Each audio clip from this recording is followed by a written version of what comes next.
VOA World News. VOA 세계 뉴스입니다. 북한의 핵과 미사일 위협이 계속되고 있는 가운데 한국에 이달 중으로 미군의 F-16 전투기가 배치됩니다. 미 공군은 미네소타 둘루스의 148 비행 전투단 산하 F-16 전투기 12대와 300명의 공군 병력이 오는 10일 한국 오산 공군기지에 도착할 예정이라고 밝혔습니다. 오산은 서울에서 남쪽으로 70km가량 떨어져 있으며 50일 비행 전투단이 배치되어 있는 곳입니다. 이곳에서는 최근 일주일 동안 베벌리 미드나잇으로 불리는 훈련이 실시됐습니다. 미 공군은 한반도 안보와 안정을 위해 지난 2004년부터 전투기들을 파견하고 있습니다. 존 사프스트롬 148 전투비행단 사령관은 불독으로 불리는 F-16 전투기들은 아시아 태평양 지역에서 작전을 수행하기 위해 만전을 기하고 있다고 밝혔습니다. F-16은 북한이 지난 1월 4차 핵실험을 실시했을 때에도 괌의 앤더슨 공군기지에 배치됐었습니다. 이어 지난 2월 북한이 추가 장거리 미사일을 발사하자 F-22 랩터 전투기를 파견했었고, 지난 2월 22일 미 공군과 한국 공군의 합동 군사 훈련에는 A-10 썬더볼트 공격기가 참여하기도 했습니다. 북한이 오늘 동해상으로 단거리 지대공 미사일을 발사했습니다. 한국군 합동참모본부는 북한이 오늘 낮 12시 45분쯤 함경남도 선덕 일대에서 동해상으로 단거리 지대공 미사일 한 발을 발사했다고 밝혔습니다. 이 미사일은 100여 킬로미터 안팎으로 비행해 처음에는 탄도미사일로 추정됐으나 레이더상에 나타난 궤적을 분석한 결과 지대공 미사일로 최종 분석된 것으로 알려졌습니다. 북한이 핵안보 정상회의에 맞춰 미사일을 쏜 것은 국제사회의 대북 공조에 대해 반발하는 무력 시위로 풀이됩니다. 미국 워싱턴에서 열리고 있는 제4차 핵안보 정상회의가 오늘 이틀째 회의를 끝으로 폐막됩니다. 바락 오바마 미국 대통령은 폐막 연설에서 세계 정상들을 향해 핵 없는 세상을 위한 국제사회의 협력을 강조할 예정입니다. 이번 핵안보 정상회의는 이슬람 순위 반무장 조직 ISIL의 핵공격 가능성과 북한의 핵무기 개발 문제가 중점적으로 다뤄지고 있습니다. 오바마 대통령은 어제 핵실험과 장거리 미사일 발사에 따른 북한의 위협을 논의하기 위해 박근혜 한국 대통령과 아베 신조 일본 총리를 만났습니다. 오바마 대통령은 이어 시진핑 중국 국가주석과도 별도 정상회담을 갖고 북핵 문제 등 현안들을 논의했습니다.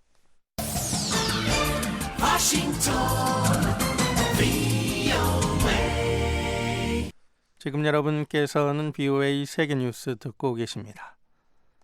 유럽연합은 터키와의 합의에 따라 오는 4일부터 그리스에 도착한 시리아 난민 등을 터키로 되돌려 보냅니다. 유럽연합 관리들은 선박을 이용해 그리스 섬에 머물고 있는 추가 이민자들을 터키로 보낼 것이라고 밝혔습니다. 유럽연합은 난민들을 되돌려 보내는 대가로 터키에 30억 달러 이상을 지원하고 터키의 유럽연합 가입과 유럽 비자 규제 완화 등을 추진하게 됩니다. 터키 당국은 되돌아온 시리아인들 가운데 난민들만을 선별해 다시 유럽연합에 정착할 수 있도록 보낼 예정입니다. 유럽연합과 터키의 합의는 유럽의 난민 사태를 완화하고 터키를 지원하기 위한 목적으로 마련됐지만 인권단체들은 난민들이 정치적 담보물로 이용되고 있다며 반대하고 있습니다. 유엔은 미얀마의 민주화 지도자 아웅산 수치 여사가 이끄는 새 민간 정부에 소수민족인 로힝야족에 대한 처우를 개선하도록 당부했습니다. 전임 테인세인 대통령 정부는 퇴진을 앞두고 지난달 29일 라카인주에 단행했던 4년간의 국가 비상사태를 해제했습니다. 이 지역의 로힝야족은 현재 미얀마 국적을 인정받지 못하고 있으며 심한 박해를 받고 있다고 주장하고 있습니다. 로힝야족은 미얀마 내에서 자유로운 여행이 불가능하고 정부 허가 없이 결혼이나 자녀를 가질 수 없는 데다 고등교육을 받을 수 없고 불교 극단주의로 인한 지속적인 폭력 위협에 노출돼 있습니다.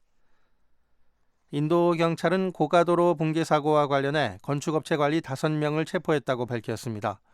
어제 인도 동부 콜카타시에서 발생한 이번 사고로 지금까지 적어도 23명이 숨지고 80여 명이 다쳤습니다. 경찰은 해당 건축업체에 대해 과실치사 혐의를 적용하는 방안을 검토하고 있습니다. 사고 현장에서는 밤샘 구조 작업이 계속되는 가운데 인도 재난당국은 현재 시신 발굴에 초점을 두고 있다고 밝혔습니다. VOA 세계뉴스 천일규였습니다.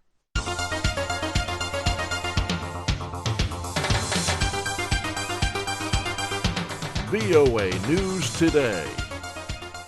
여러분 안녕하십니까? VOA 뉴스 투데이 3부 진행의 조상진입니다. 먼저 이 시간 보내드릴 주요 한반도 소식입니다. 북한이 오늘 또다시 동해상으로 단거리 지대공 미사일을 발사했습니다. 전문가들은 북한이 다차원적 공격이 가능함을 과시하려는 의도가 있다고 분석했습니다. 워싱턴에서 열리고 있는 해관보 정상회의에 참석한 미한일 세 나라 정상이 북한의 도발 위협에 맞서 공조와 협력을 더욱 강화하기로 했습니다. We are united in our efforts to deter and defend against North Korean provocations. 북한 당국이 페이스북과 트위터, 유튜브, 한국의 미디어 웹사이트와 VOA 미국의 소리 방송 웹사이트를 공식 차단한 것으로 전해졌습니다. 내일 북한은 점차 흐려져 오후에 북서쪽 지방부터 비가 시작돼 밤에 그 밖의 중부지방으로 확대되겠습니다. 아침 최저기온은 영하 1도에서 영상 10도, 낮 최고기온은 6도에서 19도가 되겠습니다. 바다의 물결은 0.5에서 2m로 일겠습니다. 첫 소식입니다. 북한이 오늘 또다시 동해상으로 단거리 지대공 미사일을 발사했습니다. 한국의 전문가들은 북한이 방사포에 이어 단거리 지대공 미사일을 발사한 데 대해 다양한 미사일로 다차원적 공격이 가능하다는 점을 과시하려는 의도가 내포돼 있다고 분석했습니다. 서울에서 한상미 기자가 보도합니다. 한국합동참모본부는 북한군이 1일 낮 12시 45분쯤 함경남도 선덕 일대에서 동해상으로 단거리 지대공 미사일 한 발을 발사했다고 밝혔습니다. 선덕 지역은 강원도 원산에서 북쪽으로 약 60km 떨어진 곳입니다. 북한의 이번 단거리 지대공 미사일 발사는 지난달 29일 강원도 원산에서 양강도 내륙으로 300mm 신형 방사포를 발사한 지 불과 나흘 만입니다. 북한은 SA 계열과 KN-06 단거리 지대공 미사일을 보유하고 있습니다. 이 미사일은 100여 킬로미터를 비행해 처음에는 탄도미사일로 추정됐지만 레이더상에 나타난 궤적을 분석한 결과 지대공 미사일로 최종 분석된 것으로 전해졌습니다. 한국 내 전문가들은 북한이 방사포와 지대공 미사일 등 여러 형태의 미사일을 발사하는 건 이제 이 미사일에 핵탄두만 얹으면 다양하게 공격할 수 있다는 걸 과시하기 위한 의도라고 분석했습니다.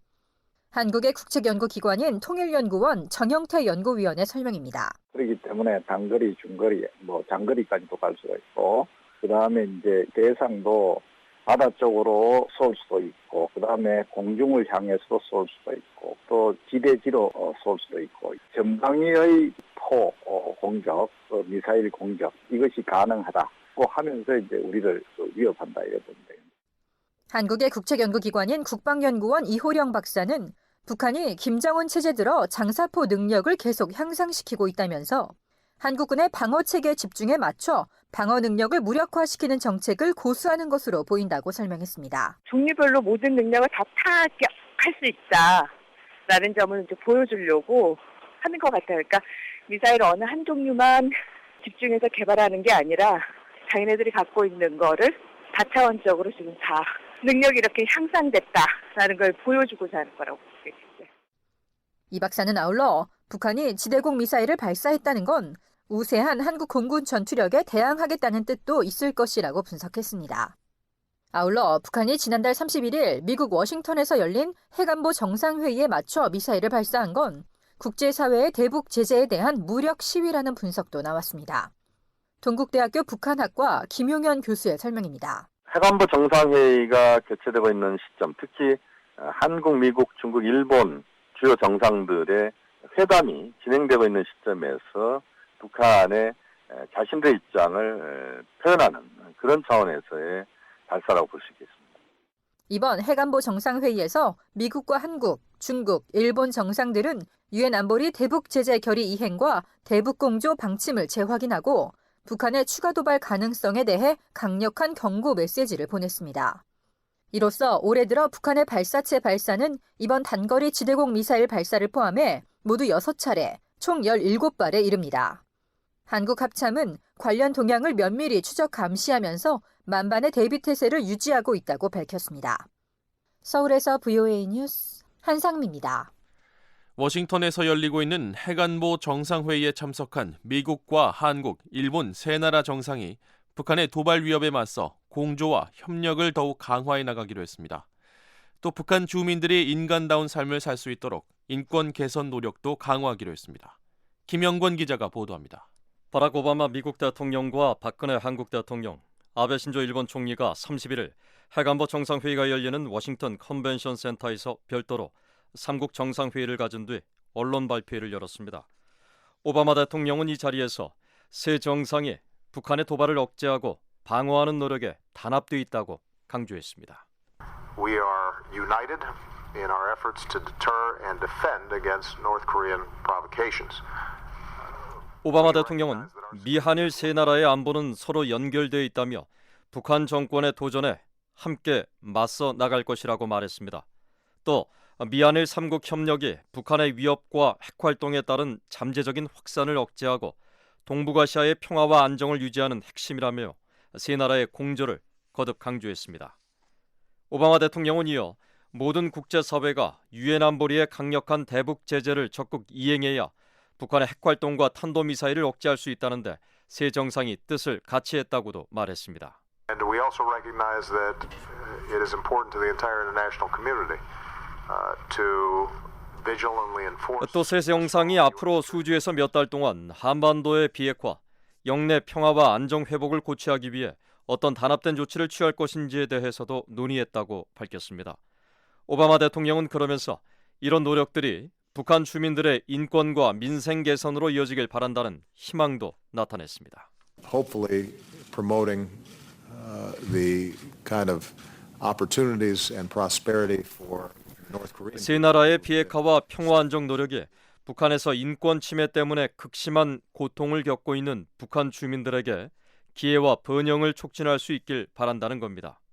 박근혜 대통령도 이날 세 정상이 북한 주민들이 인간다운 삶을 살 수 있도록 북한의 인권 개선 노력을 강화해 나가기로 했다고 말했습니다. 북한 인권 문제가 인류 보편적 가치의 문제이자 한반도 모든 주민의 인간다운 삶과 연관이 된 만큼 북한의 인권 개선을 위한 노력도 강화해 나가기로 하였습니다. 박 대통령은 또 한미일 3국이 협력을 매우 중시하고 있다면서 유엔 안보리의 대북 결의 이행뿐 아니라 서로 각국의 독자적인 대북 제재 조치 이행을 긴밀히 조율해 나가기로 했다고 강조했습니다. 저는 전례 없이 강력한 안보리 대북 제재 결의 2270호가 채택된 만큼 이제 중요한 것은 결의를 철저히 이행해 나감으로써 북한이 핵포기 없이는 생존할 수 없음을 깨닫게 하는 것이라고 봅니다. 박 대통령은 이어 미일 두 정상과 함께 북한의 도발을 결코 좌시하지 않을 것이며 만약 북한 정권이 또다시 도발을 감행한다면 북한은 더욱 강력한 제재와 고립에 직면할 수밖에 없을 것이라고 경고했습니다. 아베 신조 일본 총리는 북한의 핵미사일 능력 진전에 대해 우려를 나타내며 3국 공조 강화와 더불어 안보 분야에 대한 한일 간의 협력 강화가 더욱 필요하다고 말했습니다. 地域の平和と安定に責任を有する三主導が一堂に会し 아베 총리는 또 일본인 납북자 문제 해결의 필요성에 대해 오바마 대통령과 박 대통령이 지지와 공감을 표명한 데 대해 사의를 표했습니다. 세 정상의 이번 회담은 지난 2014년 3차 핵안보 정상회의가 열렸던 네덜란드 헤이그에 이어서 2년 만에 열린 겁니다. 세 정상은 이날 북한 문제 외에도 공동 가치와 국제 규범의 이행, 다양한 국제 현안에 대해서도 논의했다고 밝혔습니다. 에릭 슐츠 백악관 수석 부대변인은 이날 언론 브리핑에서 세 정상이 화기애애하게 대화를 나눴으며 3국 공조를 안보 분야뿐 아니라 기후변화, 국제보건 등 다른 국제 현안에서도 더욱 강화키로 뜻을 모았다고 밝혔습니다. 한편 오바마 대통령은 이날 시진핑 중국 국가주석과 미중 정상회담을 갖고 북한의 핵도발 위협 대응과 유엔 안보리 대북 제재 이행 방안 등 다양한 현안들에 대해 논의했습니다. 박근혜 한국 대통령도 아베 총리와 별도로 한일 정상회담을 가진 데 이어 이날 오후 시진핑 주석과 정상회담을 갖고 유엔 안보리의 대북 제재 이행에 대한 중국의 지속적인 협력을 요청했습니다. VOA 뉴스 김영권입니다. 미국의 바락 오바마 대통령과 한국의 박근혜 대통령이 시진핑 중국 국가주석과 각각 별도로 만나 북핵 문제 대응 방안을 논의했습니다. 시 주석은 전면적인 대북 제재 이행을 약속하는 한편 북한과의 대화를 강조했습니다. 이현철 기자가 전해드립니다. 오바마 대통령과 시진핑 국가주석은 31일 오후 워싱턴 컨벤션 센터에서 열린 정상회담에서 한반도 비핵화에 대한 의지를 거듭 확인했습니다.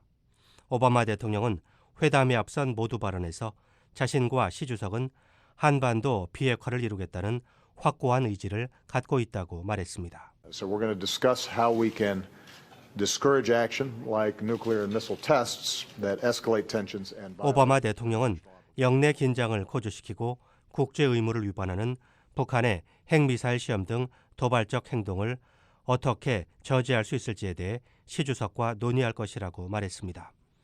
이에 대해 시 주석은 미국과 중국이 북핵 문제에 대한 소통과 공조를 강화해 나가기를 원한다고 말했습니다.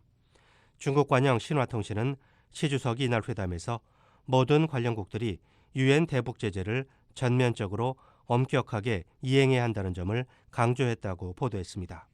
아울러 모든 관련국들의 영내 긴장을 조성할 수 있는 어떤 수사나 행동도 자제할 것을 촉구했다고 덧붙였습니다.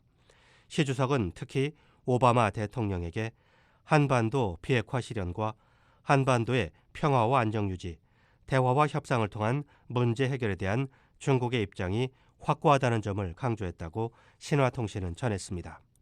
시 주석은 이와 함께 중국은 미국이 한국의 미사일 방어 체제를 배치하는 데 단호히 반대한다며 사드 배치가 중국의 국가 안보와 동북아 전략적 균형에 해가 될 것이라고 주장했습니다. 시 주석이 사드 문제를 놓고 오바마 대통령에게 직접적인 반대 입장을 표명한 것은 이번이 처음입니다. 시진핑 주석은 오바마 대통령에 이어 박근혜 한국 대통령과도 정상회담을 갖고 북핵 문제 등 상호 공동 관심사에 대해 논의했습니다. 두 정상은 회담에서 양국 정부 출범 후 한중 전략적 협력 동반자 관계가 상호 존중과 신뢰라는 기본 정신을 바탕으로 여러 방면에서 안정적으로 발전해온 점을 평가했습니다. 박 대통령은 모두 발언에서 최근 북한 핵실험과 미사일 발사 도발은 한중 간 협력이 한반도는 물론 지역 평화와 안정 확보에 얼마나 중요한지 다시 한번 일깨워주고 있다고 말했습니다. 그러면서 중국이 유엔 안보리 상임이사국으로 책임 있는 역할을 해주고 있는 데 대해 감사의 말씀을 드린다고 말했습니다. 이어진 회담에서 두 정상은 한반도 평화와 안정 확보와 비핵화 실현을 위한 양국 간 협력 방안 등에 대해 의견을 교환했습니다. 시 주석은 박 대통령과의 회담에서 한반도 문제 해결을 위한 대화를 촉구했다고 신화통신은 보도했습니다. 이어 중국은 육자회담의 틀 안에서 대화를 재개하는 건설적인 방안을 만들기 위해 노력할 준비가 돼 있다고 말했다고 통신은 전했습니다. 한편 한국의 박근혜 대통령은 이날 백악관에서 열린 각국 정상 업무 만찬에서 북한이 핵무기 없는 세상을 만들기 위한 시대적 흐름에 역행하면서 국제사회 노력에 정면 도전하고 있다고 지적했습니다. 북한이 올해 초 국제사회 거듭된 경고와 우려에도 불구하고 네 번째 핵실험을 감행했고 오직 김정은 정권의 유지를 위해 핵 비확산, 핵안보, 원자력 안전에 관한 모든 국제규범을 무시하면서 20년 넘게 무기급 핵물질 생산과 축적을 계속하고 있다는 겁니다. 박 대통령은 북한이 생각과 행동을 바꿔 비핵화의 길로 나올 수밖에 없도록 국제사회가 유엔 안보리 대북제재 결의를 충실히 이행하면서 북한에 단호하고 일치된 메시지를 전달할 수 있기를 기대한다고 말했습니다. BOA 뉴스 이현철입니다. 북한 당국이 페이스북과 트위터, 유튜브, 한국의 미디어 웹사이트 그리고 미국의 소리 VOA 웹사이트를 공식 차단했다고 AP통신이 평양발로 오늘 보도했습니다. 보도에 따르면 이번 주 들어 북한 최신성은 이동통신사인 고려링크 등을 통해 차단 사실을 공지했습니다. 최신성은 공지문에서 반북한적인 가짜 선전 웹사이트와 성인용 웹사이트가 차단된다며 페이스북과 한국 사이트, 미국의 소리 VOA 웹사이트 등을 대상으로 검명했습니다. 이에 앞서 러시아 타스 통신은 지난해 9월 북한 당국이 외국인들에게 페이스북과 유튜브 등의 사이트 접속을 차단했다고 보도했습니다.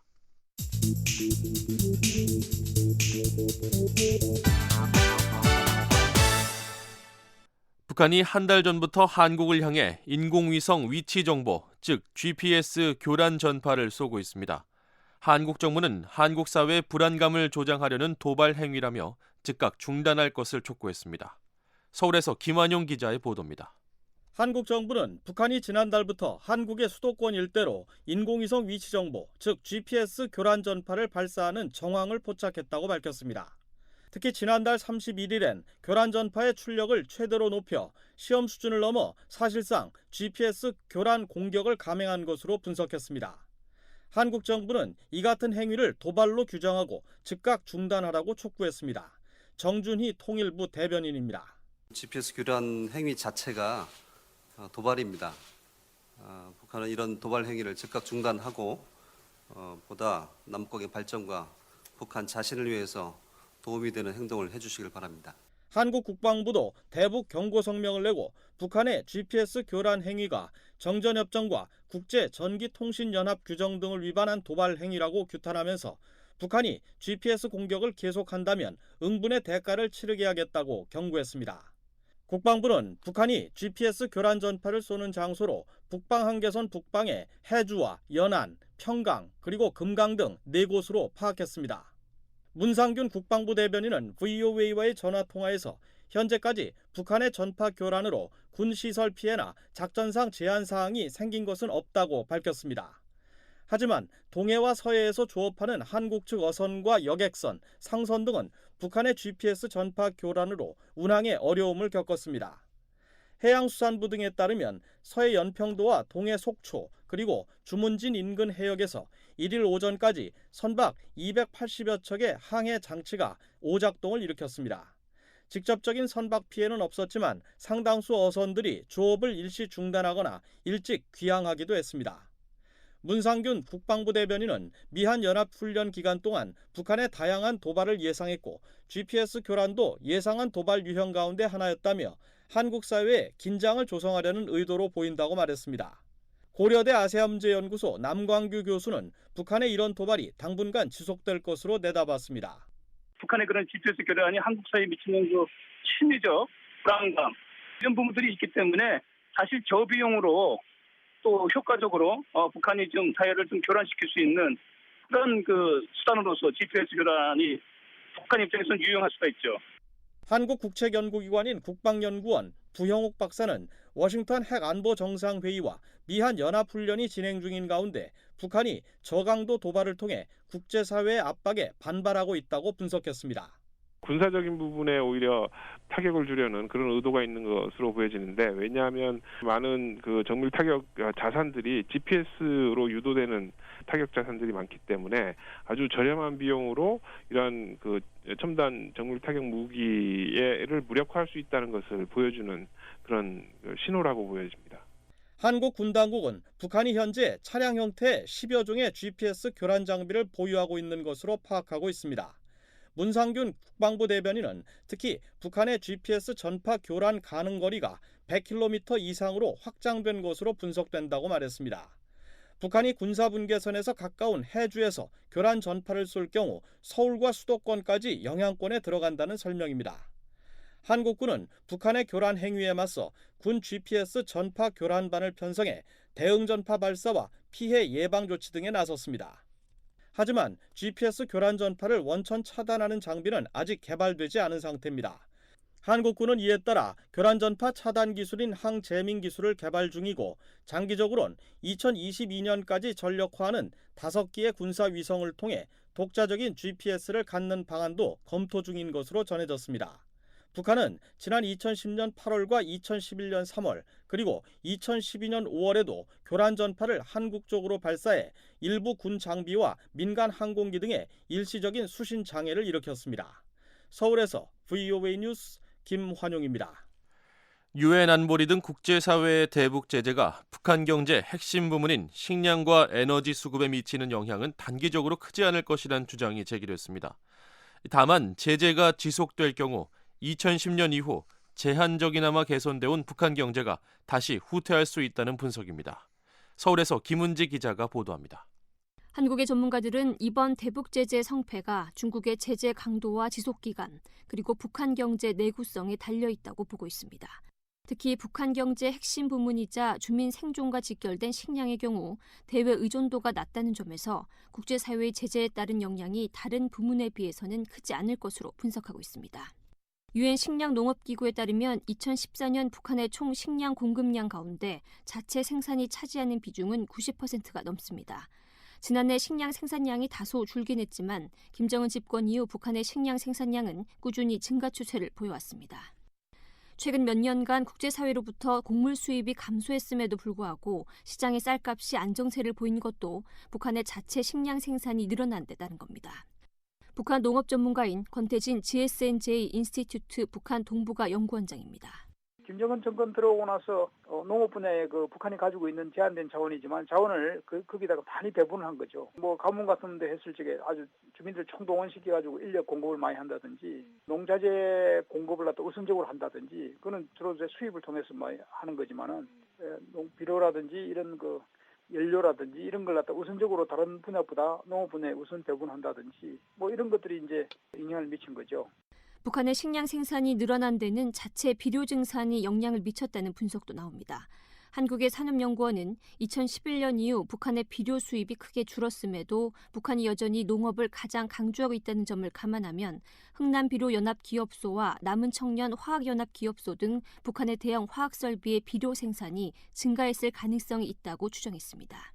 한국은행 역시 북한의 비료 생산이 2010년 46만 톤에서 2014년 50만 톤으로 증가한 것으로 추정하고 있습니다. 한국의 전문가들은 올해의 경우 지난해 가뭄 등의 영향으로 전년보다 식량 생산량이 준데다 제재 국면에서 국제사회의 지원과 곡물 수입이 줄어들 가능성이 있어 식량 사정이 과거보다는 나빠질 것으로 보고 있습니다. 권태진 북한 동북아 연구원장입니다. 작년 가을 작황이 아무래도 그전에보다 못하기 때문에 그리고 또 작년도에 또 식량 수입이 그렇게 많지가 않았습니다. 그러니까 이제 북한의 아마 식량 재고가 전에보다 작년에 비해서는 재고가 많이 줄었을 테고 외환 사정이 올해 그렇게 아마 넉넉하지는 못할 거기 때문에 그리고 또 국제사회의 대북 지원이 아무래도 올해는 제재 국면이기 때문에 지금까지만 좀 못할 것이다. 그러니까 아무래도 좀 부정적으로 영향을 미치죠.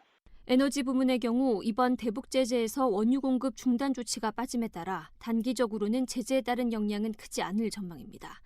그러나 제재가 철저히 이행될 경우 장기적으로 북한의 에너지 수급에 어려움이 커질 수 있다는 것이 한국 전문가들의 관측입니다.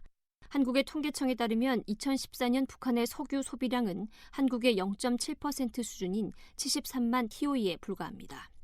이는 수송용이나 군수용 등과 같이 필수적인 이용 분야에만 석유를 공급하고 그 밖의 부문에는 석유 소비를 제한하는 북한 당국의 정책 기조에 따른 겁니다.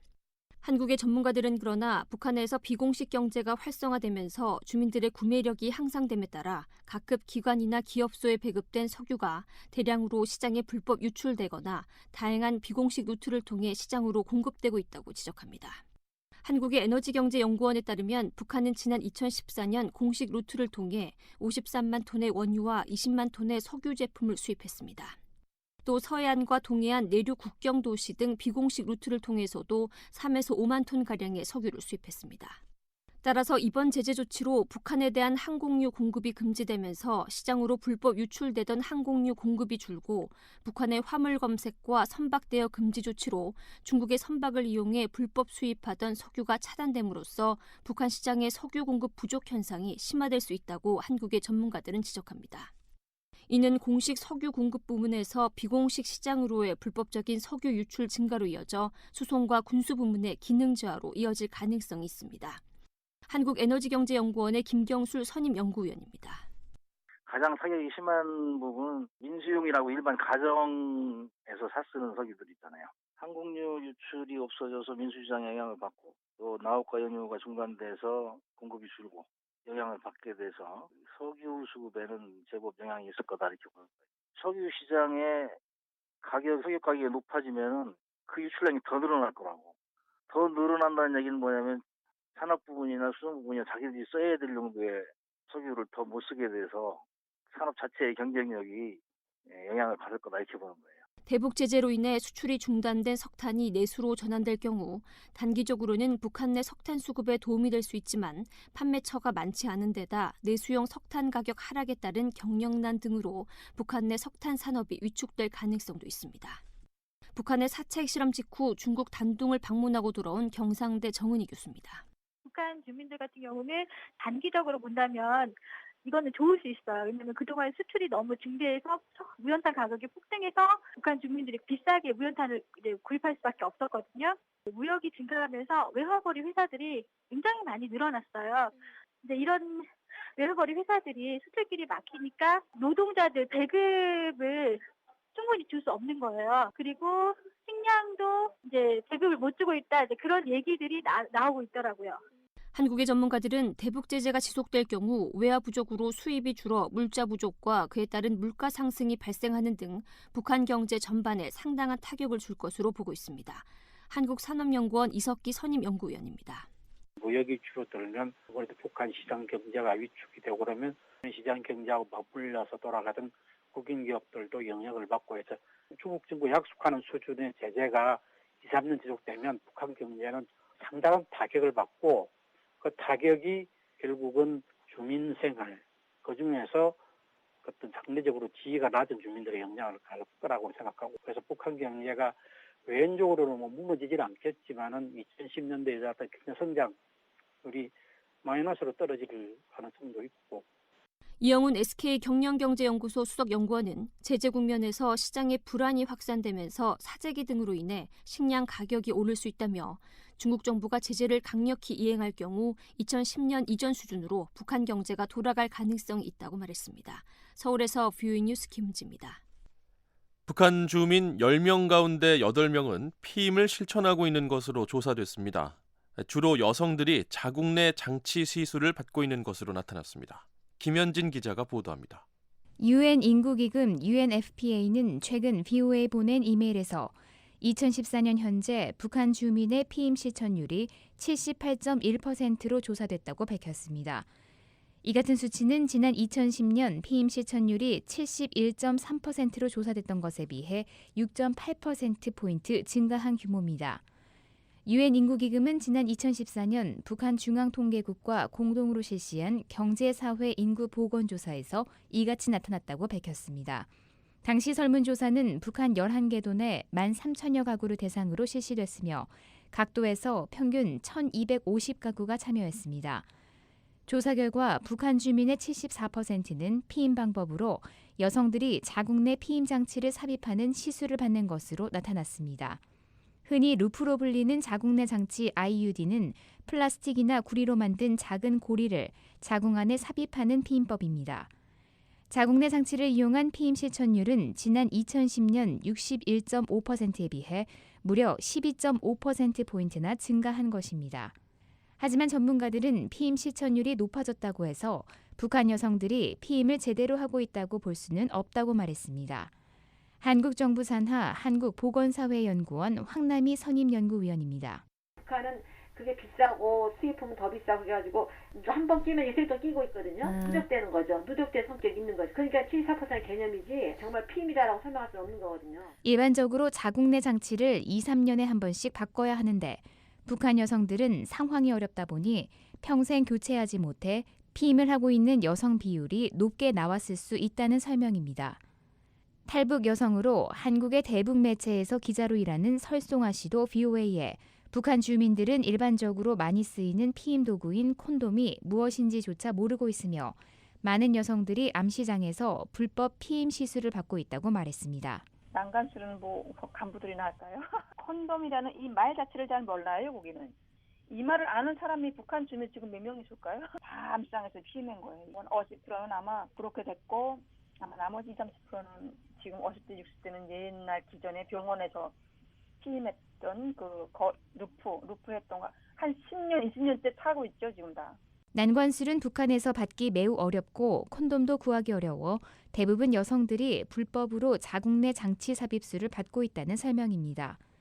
실제로 2014년 현재 북한에서 난관 수술을 통해 피임을 하고 있다는 비율은 2.2%, 자연 피임법 1.6%, 지뢰사정법 등 기타 방법을 통해 피임을 하는 비율은 0.3%에 그쳤습니다. 한국보건사회연구원에 따르면 같은 기간 한국 국민 4명 가운데 1명인 23.7%가 피임법으로 콘돔을 사용하는 것으로 조사됐습니다. 그 밖에 지뢰사정 등 기타가 17.9%, 정관수술 16.7%, 자궁내장치 10.5%, 난관수술 5.7%, 경구피임약 2.4% 순이었습니다. 설송아 씨는 북한 당국이 피임 시술을 금지하고 있어 여성들이 불법으로 피임 시술을 받고 있고 경제적 어려움 등으로 시술 후 관리를 제대로 받지 못해 부작용이 많이 발생하고 있다고 말했습니다. 최근에는 이게 위법화되어 있기 때문에 그러니까 암시장에 가서 하려면 돈이 비싸고 그러니까 그 15년, 20년 전에 한 걸 그대로 다 가지고 있다고요. 창가 질병이 많이 나오고 그 원인이죠. 허리 아프고.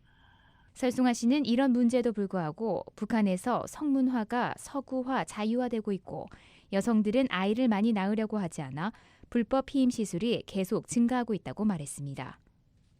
한편 2014년 북한의 출산율은 1.9명이었고 도시 출산율은 1.8명으로 농촌 지역에 비해 0.2명 낮았습니다. 같은 기간 한국의 출산율은 1.21명으로 조사됐습니다. VOA 뉴스 김현진입니다.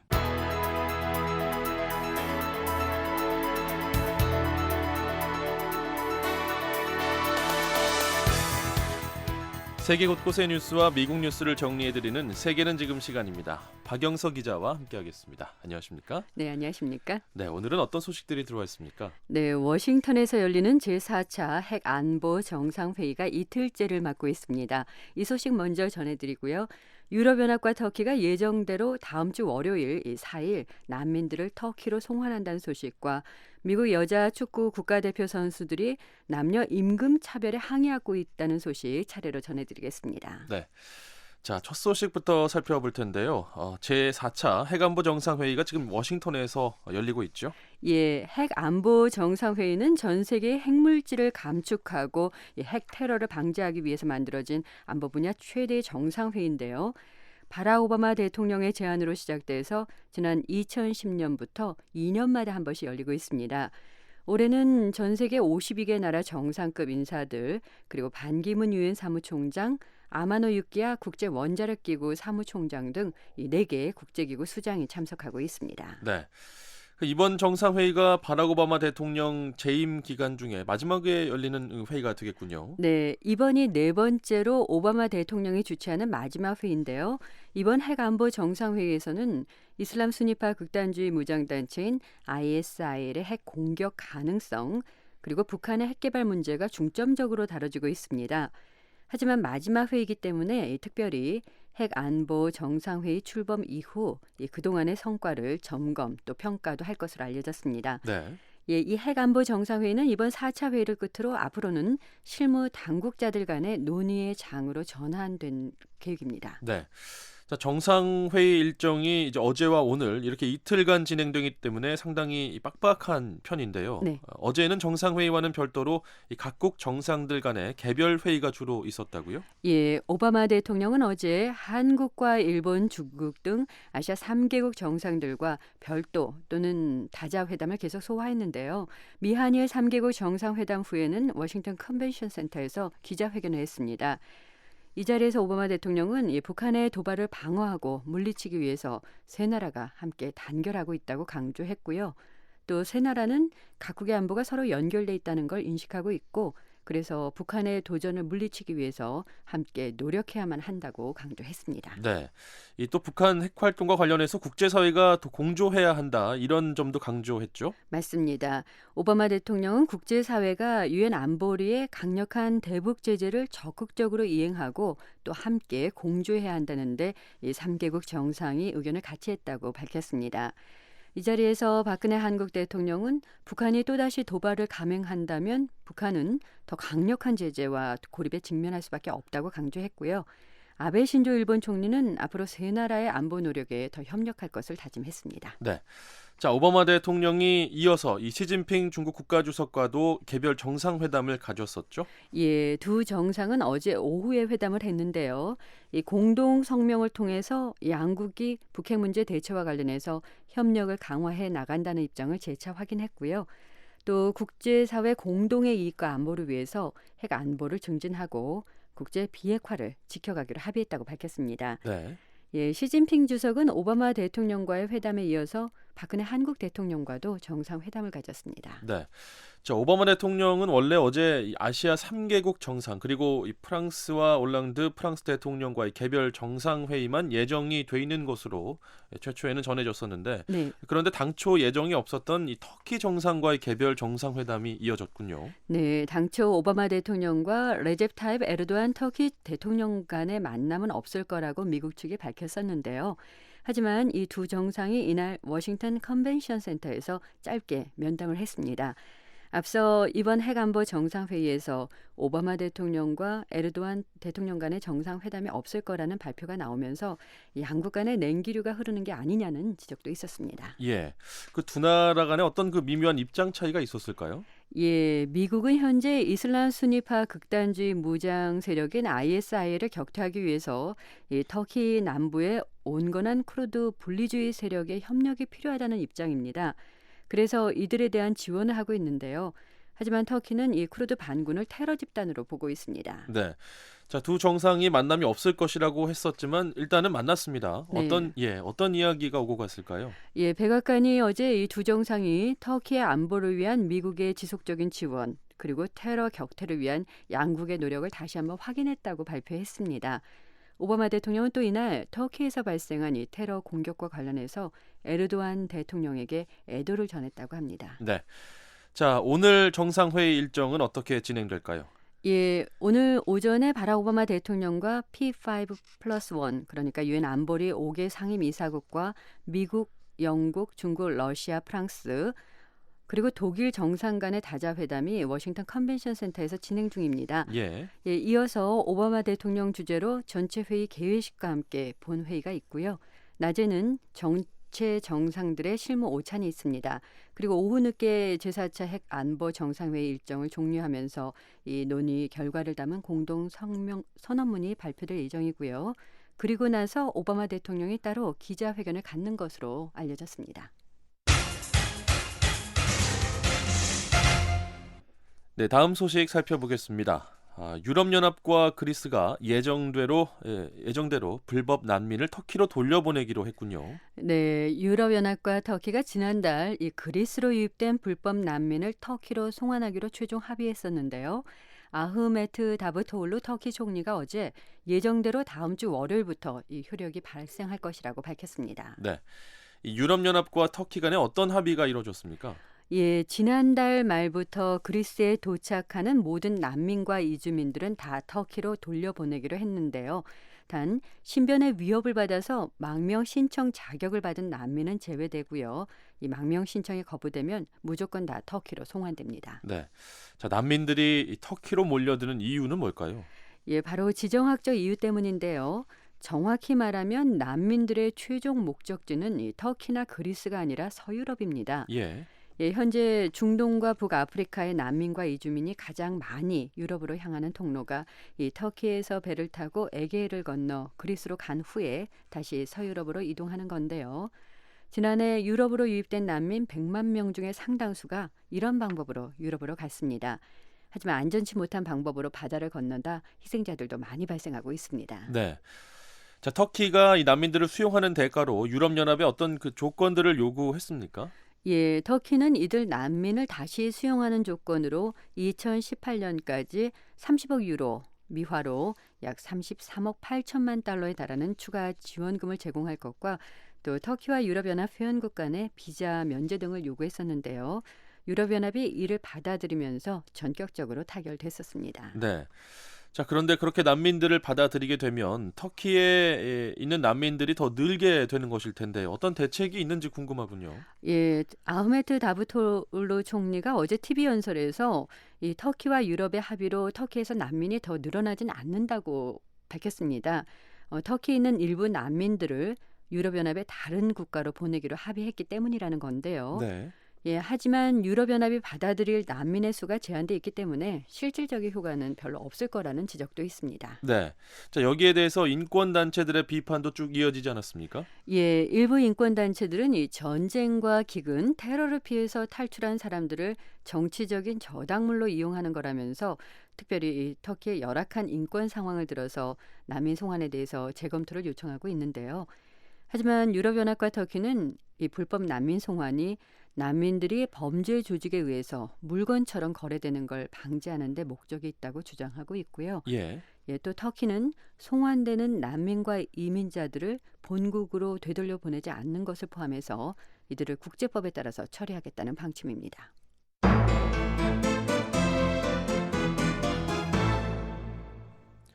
자, 마지막으로 미국 소식 살펴보겠습니다. 미국 여자 축구 대표 선수 5명이 연방 정부에 진정서를 제출했다는 소식인데요. 어떤 이야기인가요? 네, 여자 축구 국가대표팀 소속 선수 5명이 수요일 연방평등고용기회위원회에 진정서를 제출했습니다. 이 미국 축구협회가 남녀 대표 선수들의 임금을 차별했다는 건데요.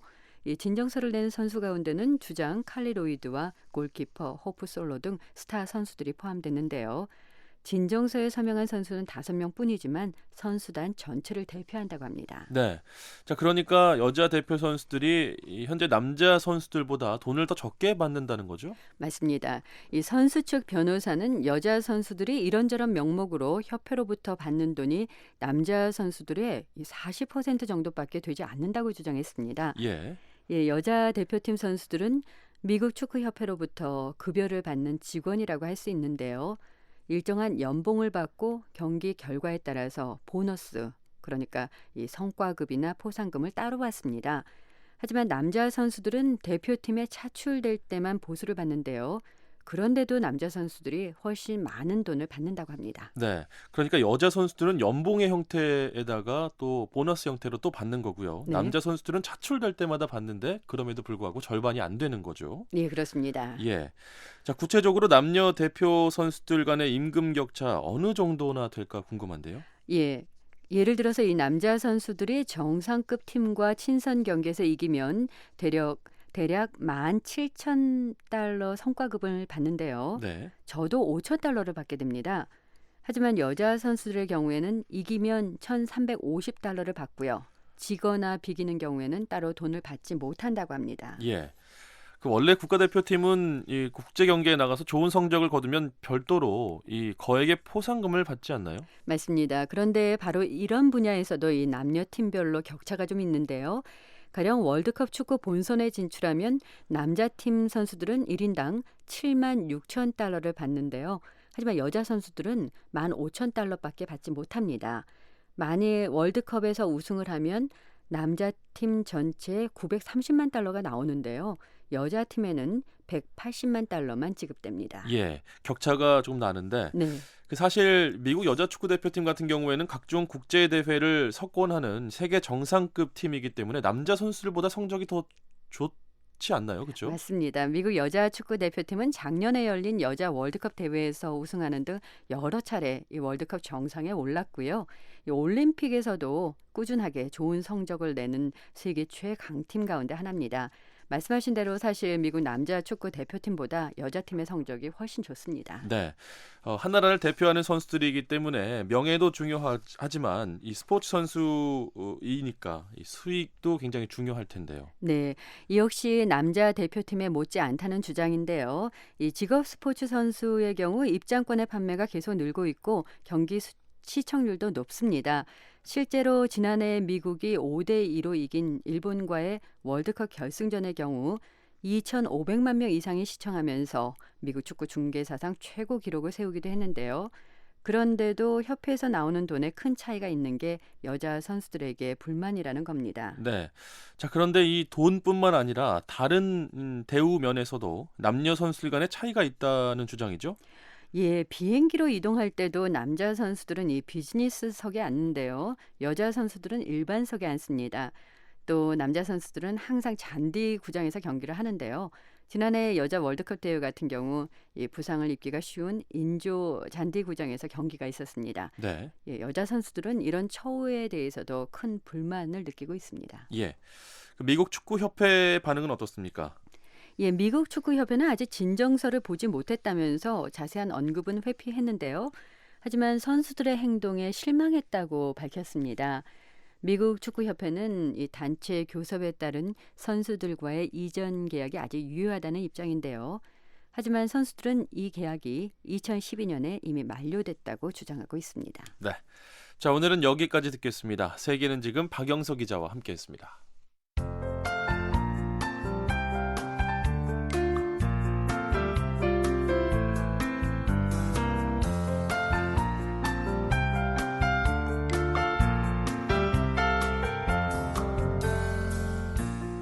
한국기상청 제공 북한 날씨 전해드립니다. 내일 북한은 점차 흐려져 오후에 북서쪽 지방부터 비가 시작돼 밤에 그 밖의 중부지방으로 확대되겠습니다. 예상 강수량은 황해도와 평안남북도, 함경남도에서 5mm 미만이 될 것으로 보입니다. 아침 최저기온은 영하 1도에서 영상 10도, 낮 최고기온은 6도에서 19도가 되겠습니다. 바다의 물결은 0.5에서 2m로 일겠습니다. 다음은 지역별 날씨입니다. 평안남북도는 대체로 흐리고 비가 내리는 곳이 많겠습니다. 평양은 아침 최저 10도, 낮 최고 17도, 남포 최저 10도에서 최고 16도, 신의주 아침 최저 8도, 낮 최고 15도, 강계 최저 8도, 최고 13도 분포를 보이겠습니다. 황해도 지역도 역시 오전에는 구름 많겠고 오후에 흐리고 비가 내리는 곳이 있겠습니다. 해주 최저 8도, 최고 13도, 개성 최저 8도, 최고 18도, 사리원 최저 10도, 최고 17도 분포를 보이겠습니다. 함경남도, 양강도, 강원도는 오후 들어 흐린 날씨 보일 것으로 예상되는데요. 함흥 최저 기온 4도, 최고 16도, 해산 최저 3도, 최고 14도, 풍산 최저 0도, 최고 16도, 원산은 최저 5도, 최고 16도를 기록하겠습니다. 함경북도는 역시 하루 종일 흐린 날씨 예상됩니다.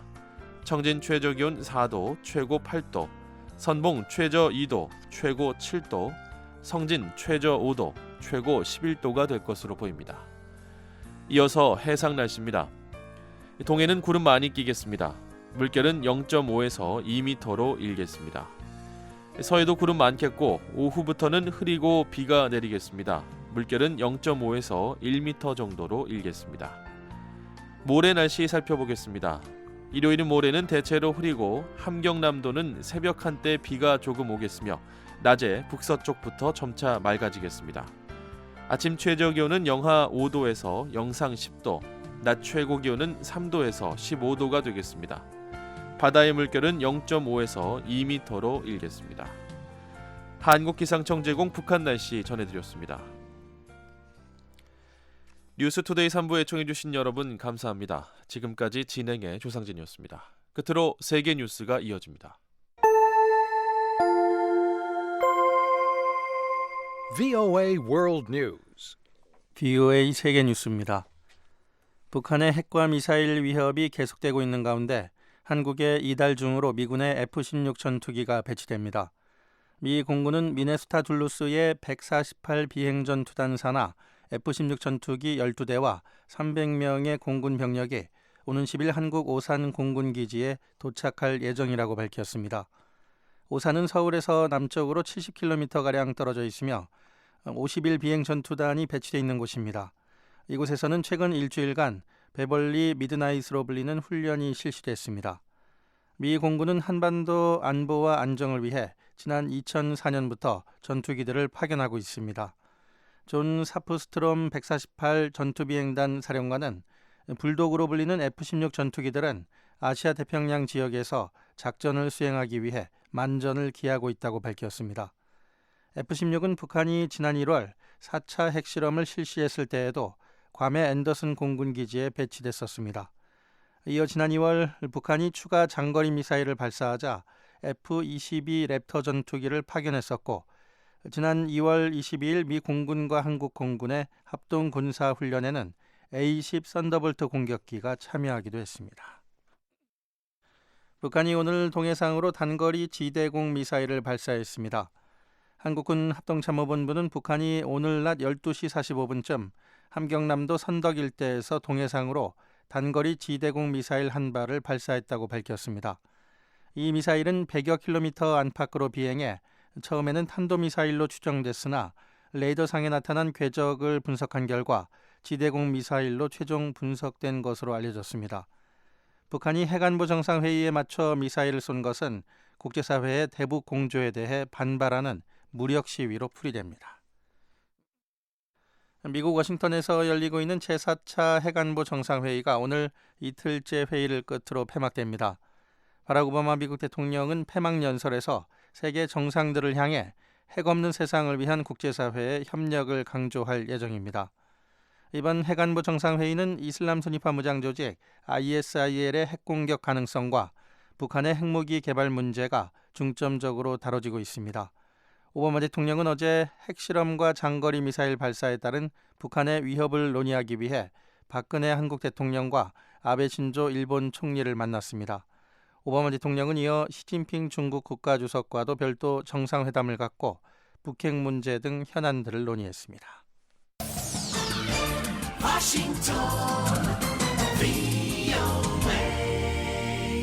지금 여러분께서는 VOA 세계뉴스 듣고 계십니다. 미국과 중국이 오는 22일 기후변화 협약에 서명하고 하반기부터 시행에 들어갈 것이라고 미 백악관이 밝혔습니다. 세계 기후변화 협약은 지난해 12월 프랑스 파리에서 열린 UN 기후변화 협약 당사국 총회에서 합의됐습니다. 하지만 협정이 이행되기 위해서는 주요 국가들의 서명이 필요합니다.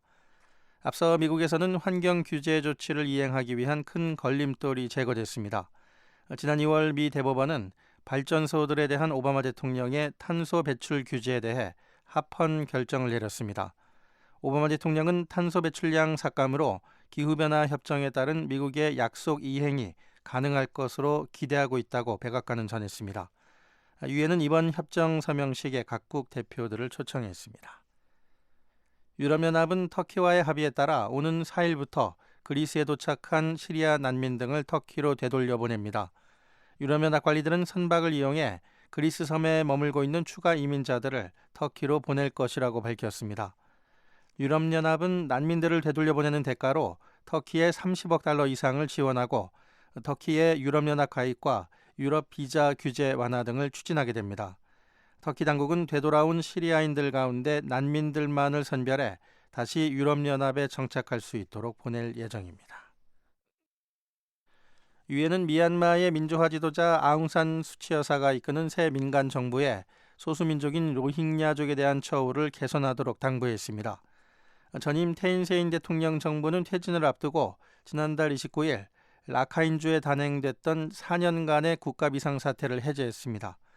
이 지역의 로힝야족은 현재 미얀마 국적을 인정받지 못하고 있으며 심한 박해를 받고 있다고 주장하고 있습니다. 로힝야족은 미얀마 내에서 자유로운 여행이 불가능하고 정부 허가 없이 결혼이나 자녀를 가질 수 없는 데다 고등교육을 받을 수 없고 불교 극단주의로 인한 지속적인 폭력 위협에 노출돼 있습니다. VOA 세계뉴스 천일규였습니다. 지금까지 여러분께서는 VOA 한국어 저녁 방송을 들으셨습니다. VOA 한국어 저녁 방송은 저녁 7시 30분부터 11시 30분까지 4시간 동안 중파 1188kHz를 통해 들으실 수 있습니다. 또 밤 8시 30분부터 9시 30분까지 1시간 동안은 단파 7460kHz와 9490kHz로 들으실 수 있습니다. 그리고 밤 9시 30분부터 11시 30분까지 단파 11990kHz, 12110kHz로도 VOA 한국어 저녁 방송을 들으실 수 있습니다. 그리고 매일 아침 3시 30분부터 5시 30분까지 2시간 동안 보내드리는 VOA 한국어 아침 방송은 단파 5875, 7365, 7485kHz로 들으실 수 있습니다. 함께해 주신 여러분 고맙습니다. 다음 방송 시간까지 안녕히 계십시오.